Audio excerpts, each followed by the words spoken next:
মৰমৰ ছাত্ৰ ছাত্ৰীসকল, আজি আমি তোমালোকৰ অনুশীলনী 3.2ৰ প্ৰশ্নসমূহ সমাধান কৰিম। 7 নম্বৰ প্ৰশ্নটো চোৱা তোমালোকে। 7 নম্বৰ প্ৰশ্নটি আছে যে ABCD বৰ্গত কোণ A সমান 4x + 30 ডিগ্ৰী হ'লে xৰ মান উলিওৱা। ABCD এটা বৰ্গ আৰু আমাৰ ইয়াত কোণ A ৰ মান দিয়া আছে 4x + 30 ডিগ্ৰী। এতিয়া আমাক xৰ মান উলিয়াব লাগে। আমি জানো যে বৰ্গৰ প্ৰতিটো কোণৰ মাপ 90 ডিগ্ৰী। এতেকে কোণ A সমান 90 ডিগ্ৰী। এতিয়া আমাৰ কোণ A ৰ মান কিমান দিয়া আছে 4x + 30 ডিগ্ৰী। 4x + 30 সমান 90। এতিয়া 4x লগত 30টো যোগ হৈ আছে, সমানখিনি যদি সোঁফালে যায় ই বিয়োগ হ'ব। তেতিয়া 4x সমান 90 - 30। 4x সমান 90 পৰা 30 বিয়োগ কৰা আমাৰ হ'ব 60। এতিয়া তোমালোকে চোৱা, xৰ লগত 4টো ইয়াত পূৰণ হৈ আছে, যদি সমানখিনি সোঁফালে যায় হৰণ হ'ব। আৰু 60ক যদি আমি 4ৰে যদি হৰণ কৰোঁ তেতিয়া আমাৰ 15 থাকিব। গতিকে xৰ মান আমাৰ 15। এই ক্ষেত্ৰত 8 নম্বৰ প্ৰশ্ন চোৱা। 8 নম্বৰ প্ৰশ্নত দিয়া আছে ABCD আয়তৰ AB সমান 2x + 5, BC সমান 20 আৰু AD সমান 3x + 5 হ'লে আয়তৰ 4টা বাহুৰ যোগফল নিৰ্ণয় কৰা। আমি প্ৰথমতে ABCD এটা আয়ত অংকন কৰি লৈছোঁ। এতিয়া আমাৰ দিয়া আছে যে AB সমান 2x + 5, AB সমান 2x + 5, BC সমান দিয়া আছে 20, BC 20 আৰু AD সমান দিয়া আছে 3x + 5, AD 3x + 5। এতিয়া আমাৰ 4টা বাহুৰ যোগফল নিৰ্ণয় কৰিব লাগে। প্ৰথমে আমি ইয়াত xৰ মান নিৰ্ণয় কৰিব লাগিব। এতিয়া তোমালোকে চোৱা, আমি জানো যে আয়তৰ বিপৰীত বাহুবোৰ সমান, গতিকে AD সমান BC হ'ব। আয়তৰ বিপৰীত বাহু সমান। এতেকে AD সমান BC হ'ব। AD আৰু BC হৈছে বিপৰীত বাহু, গতিকে AD সমান আছে আমাৰ 3x + 5, BC সমান দিয়া আছে আমাক 20। 3x সমান 20 - 5, 3x সমান 20 পৰা যদি 5 যদি আমি মেনেজ কৰোঁ আমাৰ থাকিব 15। এতিয়া xৰ লগত 3টো ইয়াত পূৰণ হৈছে, যদি সমানখিনি সোঁফালে যায় হৰণ হ'ব। x সমান 15 তলত 3। 3য়ে যদি আমি 15ক হৰণ কৰোঁ x সমান পাম, 3য়ে যদি 15ক হৰণ কৰোঁ আমাৰ 5 বাৰ যাব, 3 × 5 = 15, গতিকে xৰ মান হ'ব আমাৰ 5। এতিয়া আমি AB বাহু নিৰ্ণয় কৰিব লাগিব। AB সমান দিয়া আছে আমাৰ 2x + 5, xৰ ঠাইত আমি পাতিম 5, 2 × 5 + 5, 2 × 5 = 10 যোগ 5, 10 আৰু 5 যদি আমি যোগ কৰোঁ 15, গতিকে AB মান হ'ব আমাৰ 15। এতিয়া তোমালোকে চোৱা চিত্ৰটোত AB আৰু CD হৈছে বিপৰীত বাহু, গতিকে AB সমান CD হ'ব। আমি AB মান পাইছিলোঁ 15, গতিকে CD মানো কিমান হ'ব 15। ব্ৰেকেটত লিখিবা আয়তৰ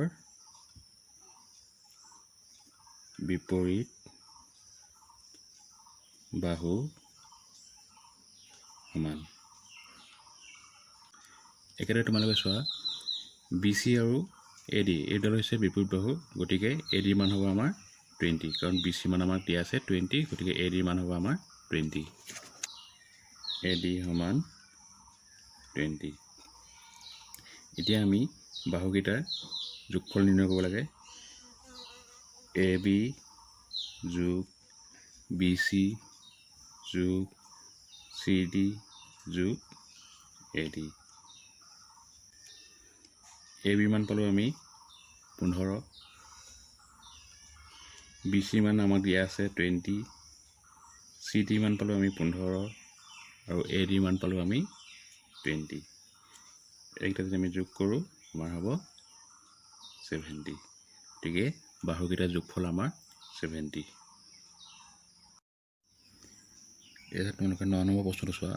9 নম্বৰ প্ৰশ্নত দিয়া আছে যে এ বি চি ডি সামন্তৰিক এটাত কোণ বি সমান 2x + 10 ডিগ্ৰী আৰু কোণ ডি সমান 3x - 13 ডিগ্ৰী হ'লে সামান্তৰিকৰ আটাইকেইটা কোণৰ পৰিমাণ উলিওৱা। আমি প্ৰথমতে এ বি চি ডি এটা সামন্তৰিক অংকন কৰি লৈছোঁ। ইয়াত তোমালোকক দিয়া আছে যে কোণ বি সমান 2x + 10 ডিগ্ৰী, কোণ বি 2x + 10 ডিগ্ৰী আৰু দিয়া আছে কোণ ডি সমান 3x - 13 ডিগ্ৰী, কোণ ডি সমান 3x - 13। আমি প্ৰথমতে xৰ মান উলিয়াব লাগিব। এতিয়া তোমালোকে চোৱা সামন্তৰিকৰ বিপৰীত কোণবিলাক সমান, গতিকে কোণ বি আৰু কোণ ডি আমাৰ সমান হ'ব।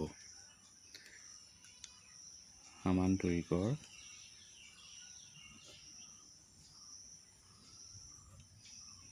বিপৰীত কোণ সমান, এটাকে কোণ বি সমান কোণ ডি। এতিয়া কোণ বিৰ মান দিয়া আছে আমাৰ 2x + 10 আৰু কোণ ডিৰ মান দিয়া আছে 3x - 13। 2x 3x যদি আমি এফালে আহোঁ মাইনাছ হ'ব, -13 আছে। 10টো যদি আমি সোঁফালে লৈ যাওঁ ইয়াত +10 হৈছিলে, ইয়াত -10 হ'ব। এইটো কৰিলে আমাৰ হ'ব -x আৰু এইটো যদি আমি কৰোঁ -23। এতিয়া -মাইনাছে কাট খালে, গতিকে xৰ মান হ'ল আমাৰ 23। এতিয়া আমি কোণকেইটাৰ মাপ উলিয়াম। কোণ বি সমান দিয়া আছিল 2x + 10, 2 × 23 + 10, 46 + 10, এইটো হ'ব আমাৰ 56। এতিয়া কোণ বি সমান হ'ল আমাৰ 56 ডিগ্ৰী। আমি আগতে লিখিছোঁ যে কোণ বি সমান কোণ ডি, গতিকে কোণ ডিৰ মান সমান আমাৰ 56 ডিগ্ৰী।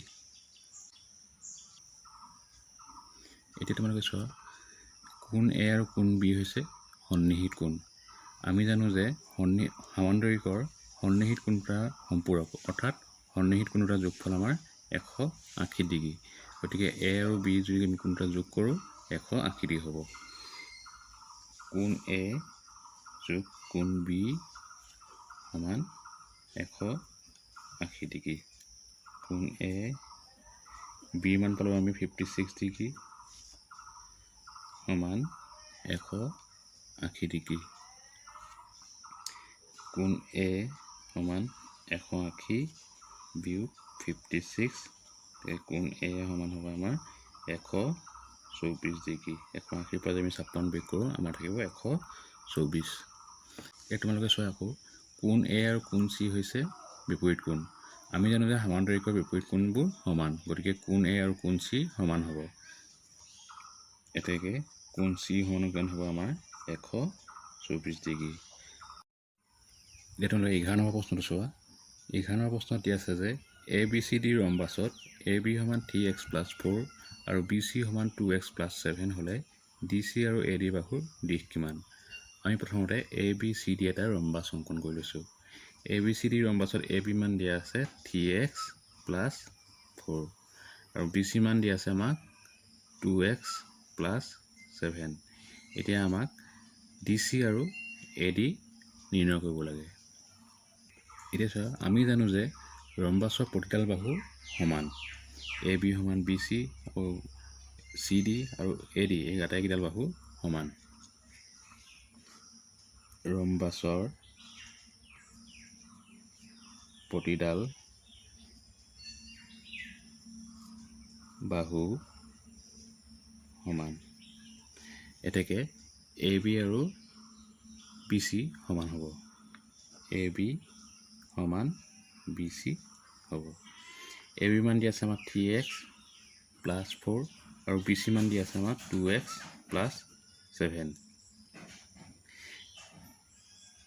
3x 2x যদি আমি এইফালে যাওঁ মাইনাছ হ'ব 2x 7 আছে 4 যদি আমি এইফালে যাওঁ মাইনাছ হ'ব 3x 2x গ'লে x আৰু 7 পৰা 4 গ'লে আমাৰ থাকিব 3 এতিয়া আমি x মান পালোঁ 3 এতিয়া আমি বাহুৰ দৈৰ্ঘ্য উলিয়াম এ বি সমান আমাক দিয়া আছিলে 3x প্লাছ 4